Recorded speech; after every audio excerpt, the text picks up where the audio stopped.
Assalamualaikum warahmatullahi wabarakatuh. Pada video tutorial kali ini, saya akan membahas tentang fundamental pemrograman DAT. Nah, kali ini saya akan membahas tentang list atau array. Jadi, untuk array atau list pada DAT itu seperti array pada bahasa pemrograman lain seperti di Java misalnya, di PHP dan sebagainya. Kita coba lihat. Misalnya seperti ini. Var A misalnya, di sini saya ingin A ini menampung nilai angka ya. Jadi definisi array itu adalah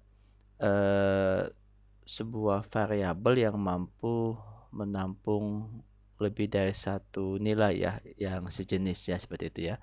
Jadi contohnya seperti ini. A ini nanti bisa menampung 10, 20, 30, 40, 50 ya, seperti ini. Oke.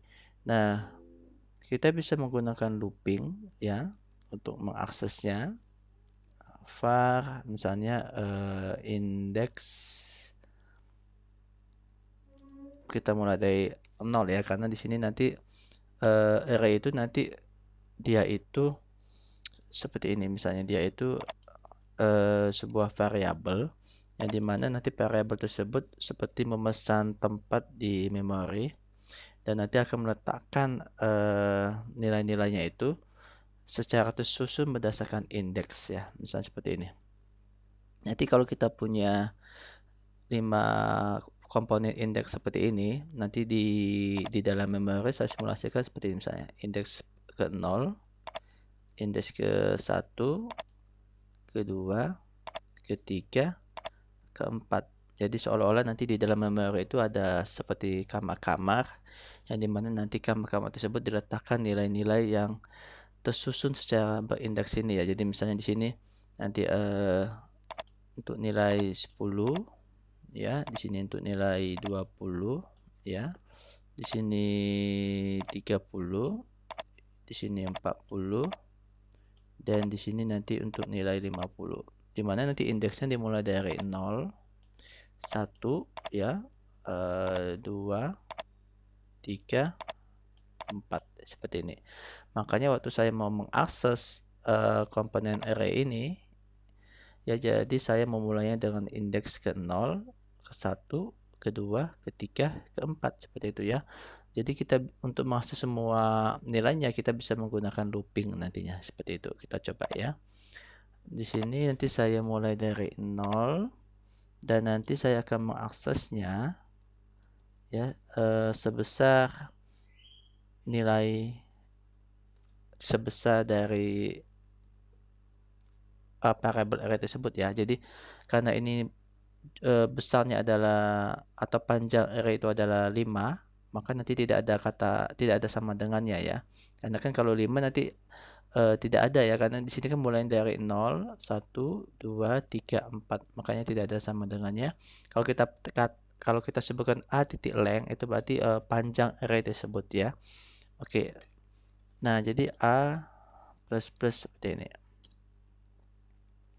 Nah, jadi kalau kita coba cetak misalnya print a titik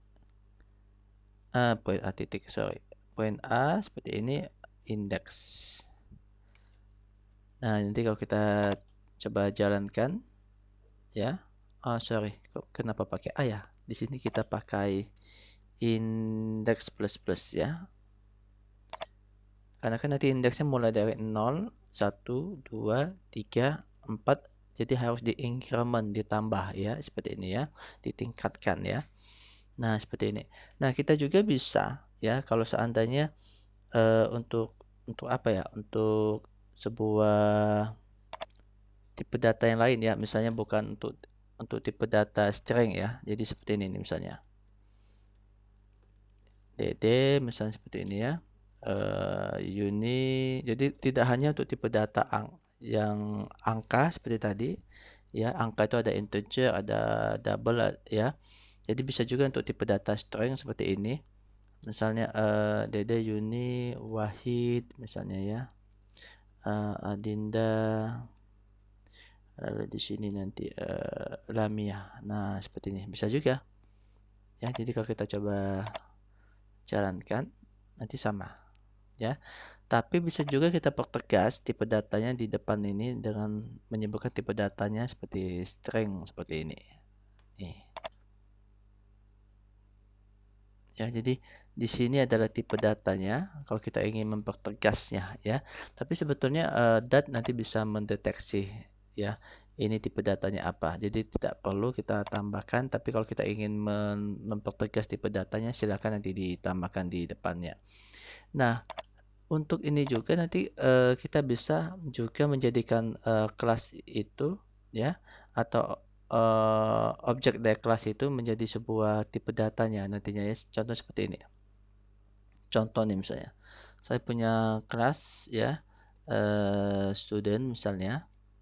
Nanti di dalam student itu ada ID misalnya, ada name nama, lalu ada jurusan major ya seperti ini ya.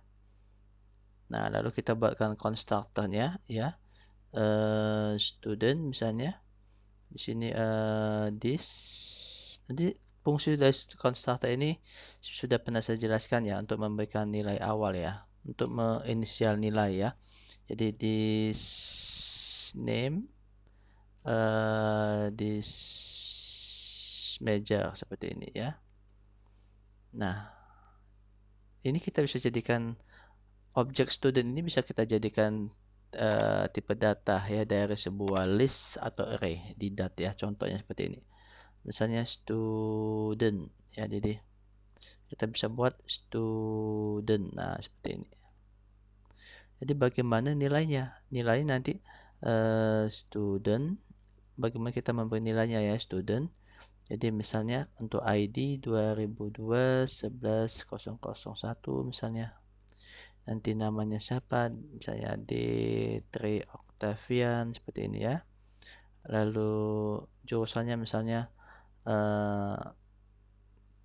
teknik ini program studi ya, nggak apa-apa. Teknik informatika misalnya atau teknik saja seperti ini ya. Oke. Untuk data selanjutnya misalnya student 2002 11 002 misalnya. Di sini nanti Yuni Fitriani misalnya. Ya, kita samakan saja misalnya teknik ya.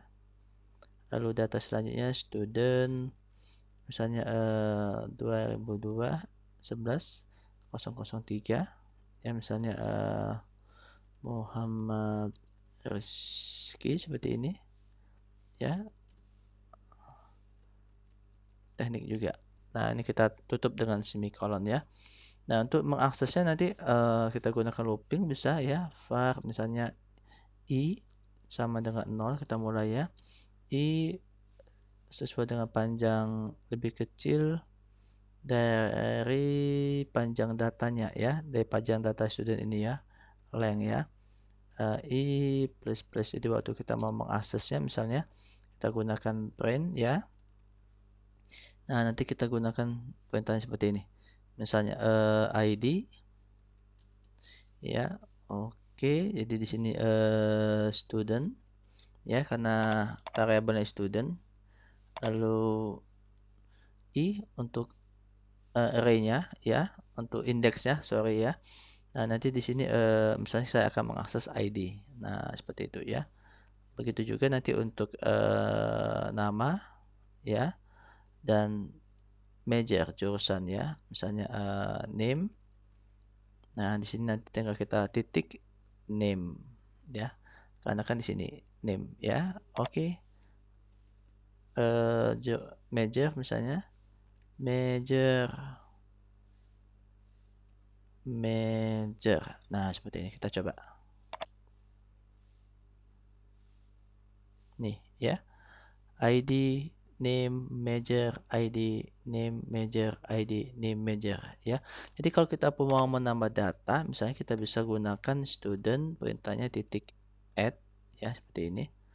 Jadi student sesuai dengan nama kelasnya ya. Misalnya kita tambah 2002 11.004 ya. Data selanjutnya adalah ini misalnya. Lalu untuk misalnya kedokteran ya, misalnya saja ya. Contohnya. Kita coba run.